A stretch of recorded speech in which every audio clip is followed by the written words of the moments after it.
श्री राम और सुदर्शन चक्र, एक रहस्यमयी कथा। अयोध्या के राजमहल में जब श्री राम का राज्याभिषेक हुआ तो समस्त ऋषि मुनि, देवता एवं नरनारी हर्षोल्लास से भर उठे। श्री राम ने धर्म की स्थापना की थी और वे स्वयं मर्यादा पुरुषोत्तम कहलाए। परंतु एक दिन जब भगवान श्रीहरि विष्णु के प्रिय सेवक गरुड़ उनसे मिलने आए तो उनके मन में एक प्रश्न उत्पन्न हुआ।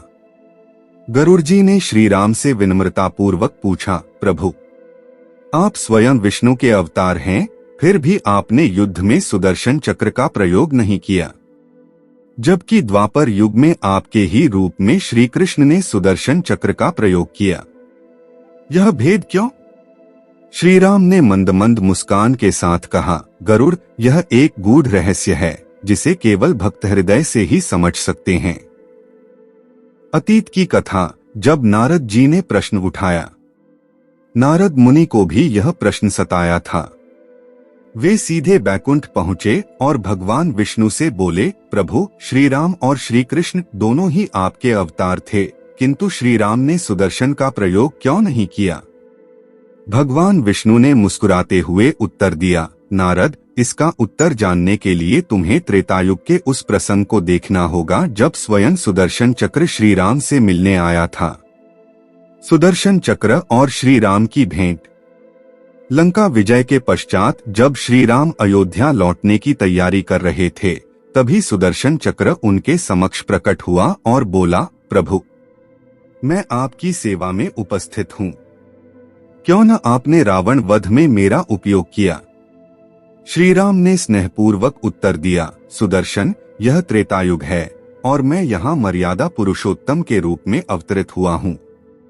इस युग में धर्म की स्थापना शस्त्र बल से अधिक चरित्र और आदर्श से होनी थी।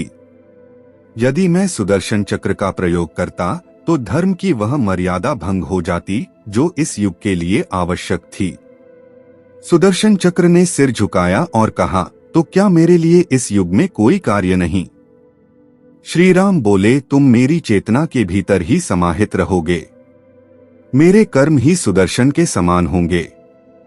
मैं धनुष बाण का प्रयोग करूंगा जिससे मानवता को यह संदेश मिले कि मनुष्य को अपने पुरुषार्थ के बल पर विजय प्राप्त करनी चाहिए, किसी दिव्य शक्ति के सहारे नहीं।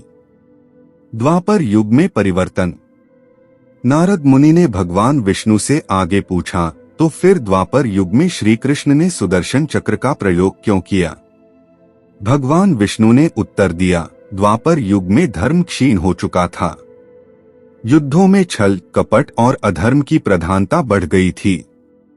उस युग में धर्म को स्थापित करने के लिए कभी कभी नियमों को तोड़ना भी आवश्यक था। इसलिए मैंने श्री कृष्ण रूप में सुदर्शन चक्र का प्रयोग किया। शिक्षा।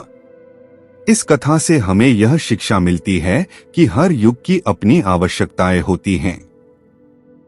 श्री राम ने मर्यादा को सर्वोपरि रखा और अपने कर्तव्य को स्वयं निभाया, जबकि श्री कृष्ण ने कूटनीति और शस्त्र दोनों का प्रयोग किया, क्योंकि द्वापर युग में परिस्थितियां भिन्न थीं। यही कारण था कि श्री राम ने सुदर्शन चक्र का प्रयोग नहीं किया, लेकिन श्री कृष्ण ने उसका उपयोग किया।